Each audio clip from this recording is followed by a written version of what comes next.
Hello, everyone. This is part 2 of covering Matthew Iglesias, a writer for Vox's justification for the behavior of Daenerys over the last couple episodes of Game of Thrones. We just had a half an hour part 1 where we read the first half of this article. You really need to watch that first before you watch this. Some things might end up out of context. If you don't, be sure to click that and then come back here. So we're continuing back from hopefully where I just left you, where I'm going to read that last paragraph because it's the stupidest one again and it's worth saying a third time. So right after the breaker of chains butchers hundreds of thousands of people, Matthew describes the action of the burning of King's Landing as such. Making an example of King's Landing was a harsh decision on Daenerys' part. It was a cruel decision, and it's certainly a decision whose morality could be questioned. But it wasn't a crazy decision or the act of a mad queen. It was a rational calculation based on a clear-eyed assessment of the strategic situation. Honk honk? No. Literally all of that is false. And it's not subjectively false. It's not up for debate. That's all bullshit. Objective, false, lies, bullshit. I went over in the previous episode how there literally was no tactical or strategic reason to kill the population, that the only reason that the writers gave the character to give to us was that she had to rule by fear because she thought nobody in Westeros would ever love her. And if she could not rule through love, which was her arc and her intention to be, that was her character, then she would rule by fear. And to target the civilian populace, unlike what Matthew Iglesias, this author, says, was not at all to strike fear in the lords of Westeros. Matthew was wrong. The intended purpose, which was poorly communicated, was to strike fear into the people who were supposed to love and support Daenerys, the civilian populace, which is completely counterproductive to her stated goal of being the breaker of chains, of freeing the people from tyrants. The only way she could make such a back-assward decision was to be crazy. Let's continue. Why is everybody so mad about Daenerys Targaryen? One should further note that while Daenerys' critics were obsessed with rumors that Jon was the true-born son of Rhaegar Targaryen, they missed the fact that his newly revealed heritage implies that the Baratheon-Stark rebellion against the crown was based largely on fake news about Lyanna Stark. That in turn raises the question of whether or not the entire Mad King narrative and thus the supposed genetic infirmity that makes Daenerys so suspect isn't itself a bit of propaganda. What I just read was such ridiculous bullshit drivel that I might have to read it multiple times to even try to figure out what Matthew was trying and failing to communicate to us. I think he thinks that it's fake news that King Aerys II was ever insane. King Aerys II was a paranoid, delusional schizophrenic who had hallucinations, who killed almost everyone around him, who wanted eventually to kill all the residents of King's Landing, and was so fucking babbling, drooling, rubber room fucking insane that he needed to be killed to protect the realm. Furthermore, it is true that part of, but not the entirety of the reason for Robert's rebellion was because of a lot of the people that Aerys killed. Aerys had killed, I believe, Ned Stark's brother and father.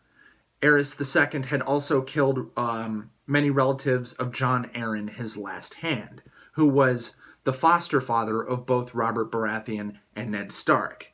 And that together, Jon Arryn and Robert Baratheon and Ned Stark chose to rebel, partially for the good of the realm, and also partially because Robert Baratheon had been betrothed to marry Lyanna Stark, and the big twist is that no, Rhaegar did not kidnap and rape Lyanna. Lyanna did not love Robert because Robert was a stupid piece of shit, and only Ned, who loved him as a brother in battle, and Jon Arryn, who loved him basically as a son, had really good reason to like Robert. Robert was kind of a jackass, and he made a lot of serious mistakes that nearly cost the war because he was a hothead and an idiot.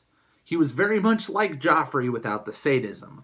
So that was also part of the war, but not the reason for it. It is actually not particularly true that this all was started over a girl, and the fact that Tyrion actually says out loud that Robert's rebellion was fought over a girl who didn't love Robert is not true, and Tyrion would have known it wasn't true. It just proves that the writers do not understand the source material and maybe have not read the source material. It's shameful.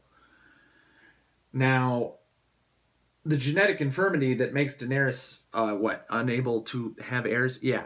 No, she was literally cursed by a sorceress that she couldn't have children. And she fucked at least like 3 or 4 different guys who didn't get her pregnant. And and we've also shown that witches can totally curse people. Presumably this happened to Cersei and happened to Daenerys, and this is sort of the way that they're tied together. Sort of like how Robert's fate and Ned's fate were tied together by the whole thing with them finding the direwolf pups, and the reason why they found all those direwolf pups is because their mother had been pierced through the neck by the horn of a stag. The sigil of the Starks is direwolf. The sigil of the Baratheons is the stag. This is covered extensively in the books and should have been mentioned more in the show if it wasn't already. Anyway, the only real consistent through line in all of this is that Westeros' great houses oppose the creation of an effective central government. That is an entirely irrelevant point that has nothing to do with fucking any of this. The goal is not to have an effective, egalitarian, meritocratic, elected democracy, republic, whatever the fuck. The goal is for one party or another to win the throne. This is why I even get mad at all the people who jerked off over the Night King. It's still about the throne. When it comes down to in the books, and when it came down to in the show, they momentarily put the throne aside to fight the Night King. Some reviewers I greatly respect believe that the Night King was most meant to represent that the throne itself was a meaningless and petty squabble. This is neither true, nor was it ever reasonable to expect that facing down the Night King would cause any member of this world to rethink the value of the throne of the Seven Kingdoms. That's all almost as stupid as the bullshit that Matthew is saying. The throne was always going to matter. And the fact that Matthew doesn't think the throne matters, and a lot of people I respect don't think the throne should have mattered, were both stupid. The throne was always the point.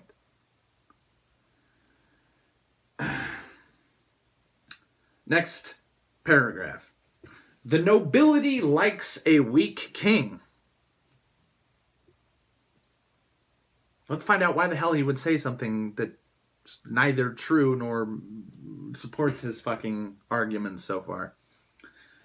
Many fans have observed that there was no real reason for the participants in the Great Council to believe that Bran would be a good king. This is true. Nobody really knows Bran. Bran is very young. Bran has shown no skill in arms or battle. Bran hasn't had time to form any relationship with anybody. Just Tyrion, after talking to Bran for literally one fucking night, seems to believe that Bran is some sort of psychic, sage, seer creature who is aware of the entire history of Westeros and then has some perhaps measure of precognition about the future and would be best there to steer it. And Bran even says that Tyrion has assessed him correctly. All of this is unsupported by the show. It's not just that the idea is stupid, it's that the idea does not logically follow from any of the events on the show at all. Let's continue.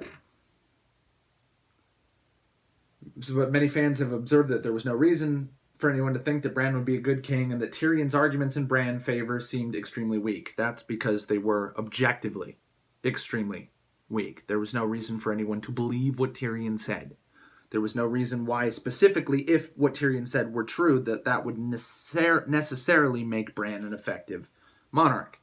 It just made no fucking sense and came out of left field. And I'm not necessarily opposed to the idea of Bran being king. I need the logical decision to make his king to logically follow from the events of the show. It does not. I want to pause real quick to introduce a philosophical concept that you may have heard in the Assassin's Creed video games, but it also comes up in philosophy. I forget from where specifically. You'll have to tell me in the comments. But the line is, nothing is true. Everything is permitted. I hold this to be one of the greatest laws of writing. You can justify literally fucking anything in fiction as long as you justify it. Your justifications will permit what you have decided to have happen. It will permit them because they logically follow. All you have to do is set up cause and effect and reason and result. The reason why Season 7 and Season 8 of Game of Thrones is unrepentant, stinking, fetid dog shit is because virtually nothing, from character decisions, to conversations had, to jokes made, to tactical decisions in combat and warfare, all the way to the greater political intrigue of the show, none of it makes any fucking sense. And it doesn't take a genius or a big-brained person or a literary critic to figure this out. The reason why everybody is mad is because even your average idiot in the audience can tell that something is seriously fucking wrong here. It's objectively fucking wrong. Things have to logically follow. And you can have fucking ice spiders and flying dragons and fucking dick chopping and burning magic and all sorts of crazy batshit stuff if it makes sense. You can have Daenerys going insane and betraying all the fans who have worshipped her for 8 fucking years if it makes sense. But we're going to be all here all day if we don't continue.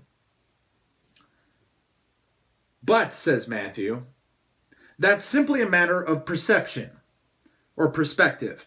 If what you mean by a good king is a king who will rule in the interests of the broad mass of people, then it's something like the Tarley proposal for a democratic election would make the most sense. Not necessarily. The good and revered kings of Westeros' fucking history, again, I keep mentioning that the Fire and Blood encyclopedia of the first couple hundred years of the reign of the Targaryens, the volume 1 of the history of Targaryens, Fire and Blood, recommend picking this book up because not only is it a good read, despite being kind of dry and factual and point by point, event by event, like a textbook, it describes the actions and decrees and lives of what the realm considered good kings. Arguably the best king, as detailed in that book, was the direct heir of Aegon the Conqueror, called, I believe it was Jaehaerys the Conciliator. Jaehaerys made laws, Jaehaerys built cities, he built roads. His wife introduced a lot of new laws for the realm. I'm sure some of you, anybody who's watched Braveheart, has heard of the right of first night, where a lot of times, if you're a small folk, your firstborn child will probably not be yours, because the lord of wherever you fucking live will have probably stolen your wife's maidenhood and put a bastard in her belly. And some people even thought that this was a blessing on the small folk to bestow your royal blood into their fucking gene pool. And Jaehaerys' wife abolished this. Jaehaerys introduced a lot of, his wife introduced a lot of, I'm sorry if I don't remember her name, I think it's Alessandra or something, but I'm probably getting that wrong, I'm sorry. But you'll know who I'm talking about. You know, a lot of liberal rights. Jaehaerys was known to fly all around the kingdom and hold court and listen to what people wanted. And he had the respect of both lords for his master in arms and his ability to decisively end conflict, both in combat and without it, diplomatically. And he was very, very, very much beloved by the people. And he was a dictatorial monarch. This is possible. This is the benevolent philosopher king of Plato's, what he thought the optimal government was. Not a democracy or a representative republic like America, but a beneficent dictator.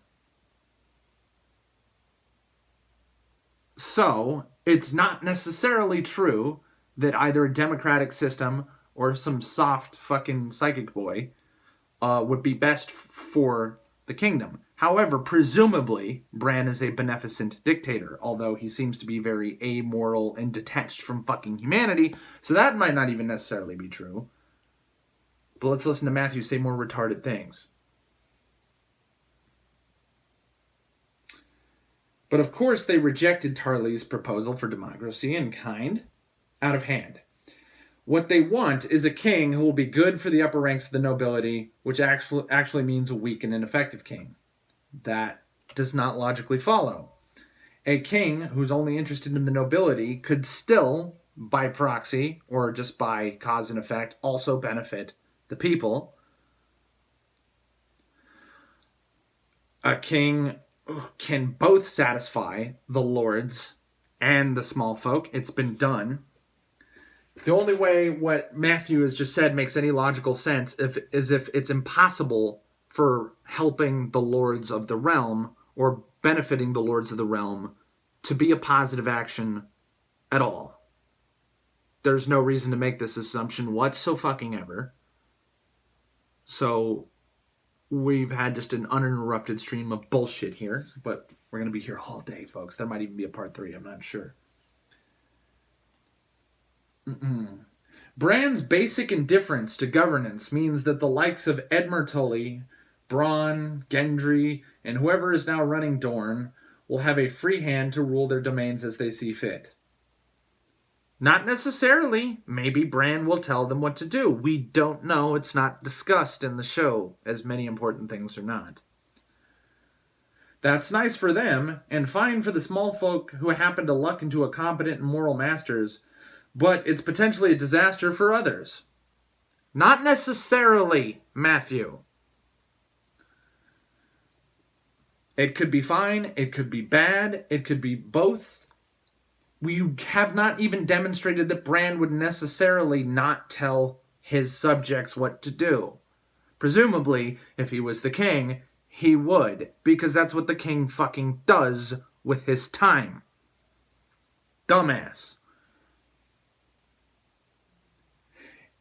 In a practical sense, ordinary Westerosi are shown to be much more vulnerable to the problems with weak central governance than to the tyranny from King's Landing. Again, spoken like a person who has neither read the books nor watched the show. Believe it or not, when everybody was fighting the multiple wars that happened as a result of Ned Stark being killed by Joffrey, fields were burned, food stores were confiscated for the benefit of the army, and it is an outright certainty that probably millions will starve in the coming winter that sets in at the end of the show because of shit that has been happening for the past 7 or so years in the show. There has been too much war and wanton destruction and rape and pillaging and confiscation of goods for the small folk to survive. And this was done by competent and powerful leaders who just were more interested in winning the war than protecting the well-being of peasants, because this is a medieval fiefdom and peasants don't matter by design. Seems this guy can't get that idea past his dumbass progressive liberal head. Okay. The Maesters will tell you that King Jaehaerys abolished the Lord's right to the First Night to appease his shrewish queen, Roose Bolton told Theon Greyjoy in the books, describing the practice of noblemen raping brides under the jurisdiction on the occasion of their wedding day. But where the old gods rule, old customs linger. The Umbers keep the First Night too, and deny it as they may. They still do it.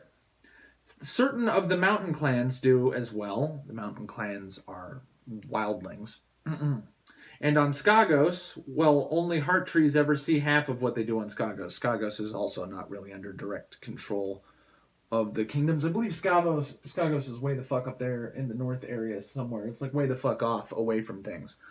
Where presumably there's no lord who's beholden to the emperor, essentially, from King's Landing. Let's see what Matthew means by this. These rapes were happening despite the generally well-meaning Stark rule in Winterfell, simply because, in a practical sense, The Starks exerted little control over their bannermen. This is not fucking true. This is not fucking true. Ned Stark executed rapists. I guarantee you that the Umbers either kept their rapes secret, or at worst, Ned Stark couldn't so easily slay his bannermen. Yes, it is true. However, Jaehaerys lived around 200, maybe 300 years before the events of this show, and the right of first night has stayed, at least on the books, legally abolished and illegal for hundreds of fucking years. And it was an example of a beneficent dictator doing something beneficent, something that Matthew can't understand.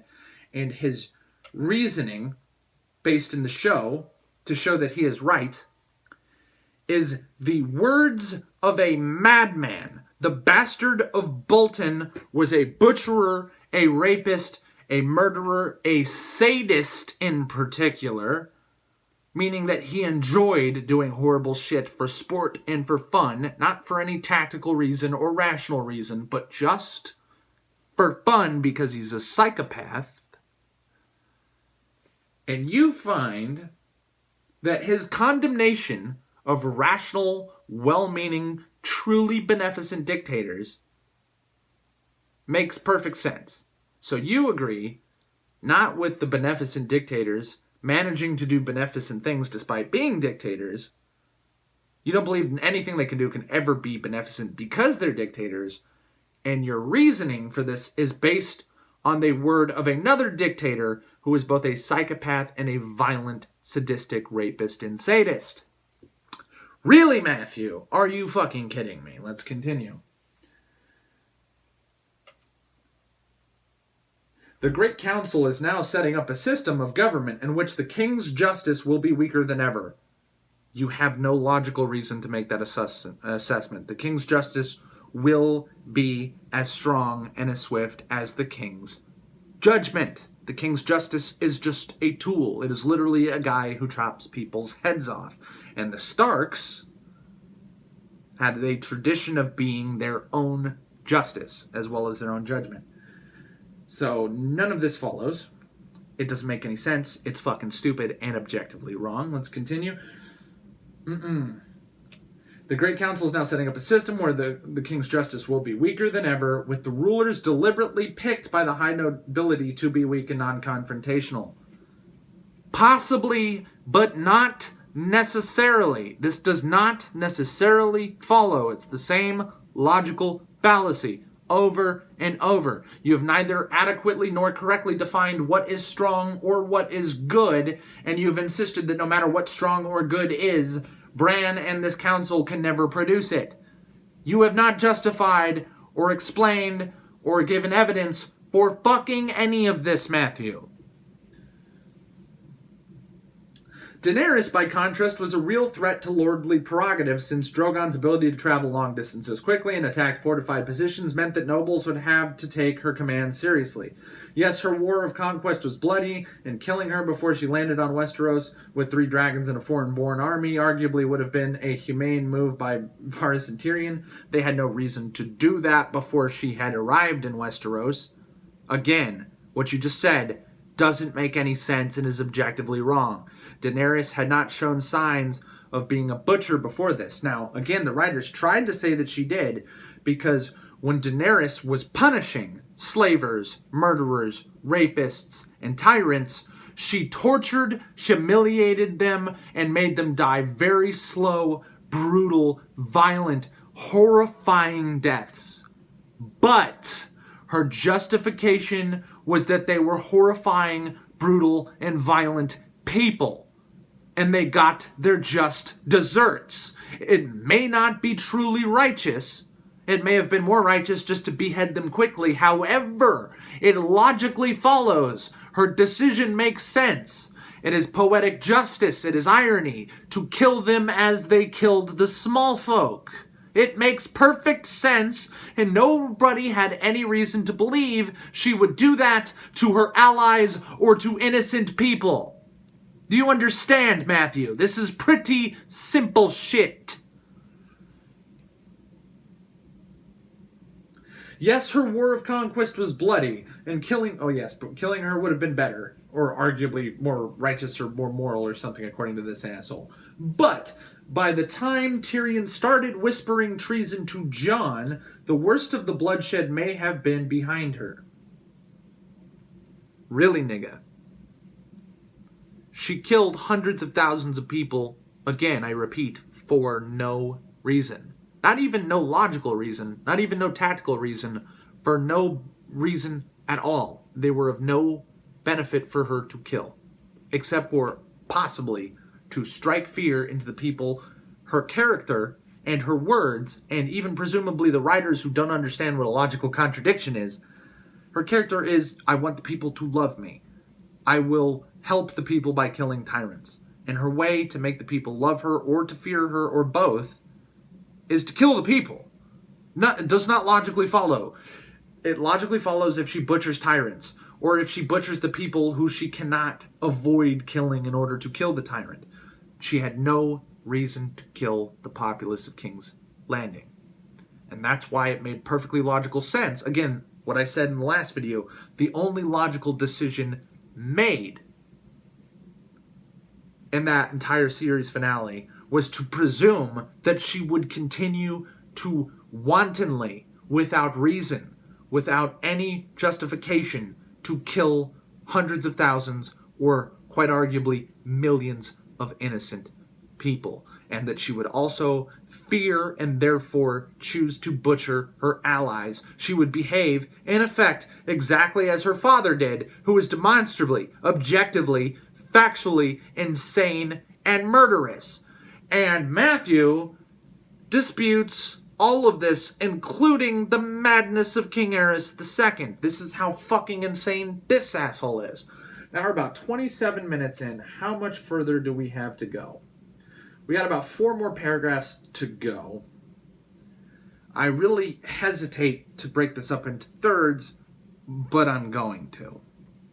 Because hopefully this next third part won't take half an hour, but again, I cannot in good conscience continue to produce single videos that are longer than 30 minutes. So folks, pretty much this went largely the same as it did before, but just more and more demonstrating how fucking stupid Matthew is, how bad the writers of this show is, and how the actions of Daenerys do not make sense. We got a couple more sections to go. I will see you hopefully in part 3. I hope you are watching these in order. I don't know if you necessarily have to, but I think it helps. And I'll get you back real soon. We will finish up with part 3, and hopefully it'll be faster and less painful. I think it will be faster. It won't be less painful. Tune in.